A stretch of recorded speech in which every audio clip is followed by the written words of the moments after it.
Ang gobyerno ngayon ay Romualdez at Araneta. Ang gobyerno ngayon ay hindi Marcos. Ito ang personal na mensahe ni Senator Amy Marcos na kung saan hindi daw umano Marcos ang gobyerno ngayon kung hindi Romualdez at Araneta. Kung matatanda natin mga kadigong, tama nga ang sinabi ni BP Sara na ang masusunod ay si Romualdez at Araneta. Presidente, Tigatabaw, anak mo yan.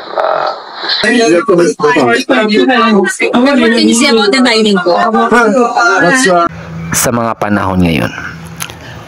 Samantala, ito naman ang sabi ni Romualdez patungkol kay BP Sara. Mr. Former President, Mayor Baste, kapatid mo yan. So, unless we have proof.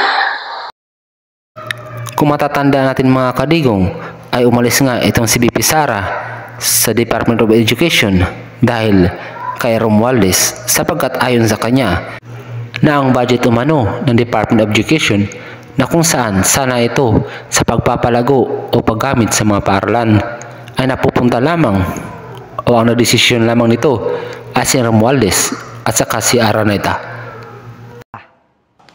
Payo ni VP, magpalit na raw ako ng apelyido. Sagot ko, Inday, hindi ko kailangan magpalit ng apelyido. Ang sorry ay para sa mga bagay na hindi sinasadya. At ito pa ang masaklap ngayon dahil naman itong si Romualdez ay para bang nagsisiksikan niya kanyang sarili na mapatanggal ito si BP Sara sa pagka-VP Presidente upang siya ang pumalit.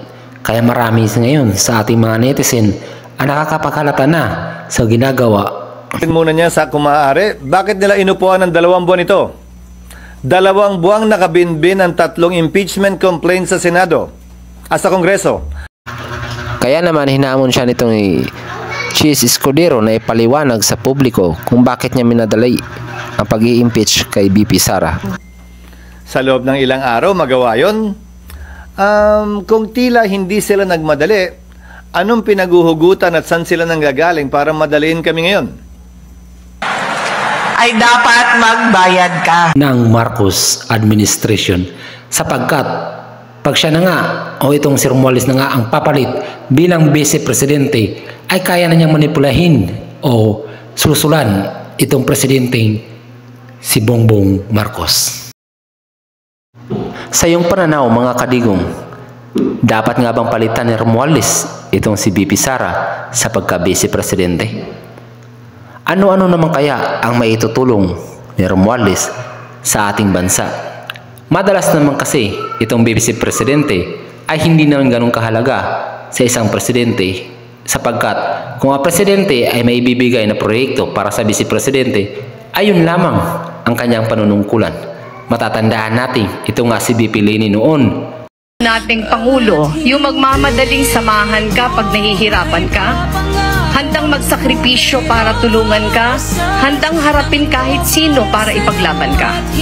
Ako po may eleksyon o wala ay hindi naman masyadong napapansin o binibigyang pansin ni Duterte at masyado naman itong sumusunod sa kanya. At di nga sila nagkaroon masyado ng problema sapagkat ginagalang naman ni dating Presidente Rodrigo Roa Duterte ang kanyang Vice Presidente. Ayon pa nga sa nangyari ay dapat nga sana noon i-impeach itong si BP Leni, ngunit tahasan o ultimo o mismong ang Presidente Rodrigo Roa Duterte ang nagsabi sa mamamayan na tigilan nyo na si Leni. Tigilan nyo, huwag nyong gawin sa aking pamumuno o huwag nyong gawin sa aking panunungkulan o sa mismong taon na kung saan ako ang presidente. Kaya naman huminto na ng taong bayan sa pag-aalsa upang mapatalsik si BP Leni sa pagka-Vice Presidente. Ang gobyerno ngayon ay hindi Marcos. Ang gobyerno ngayon ay Romualdez at Araneta.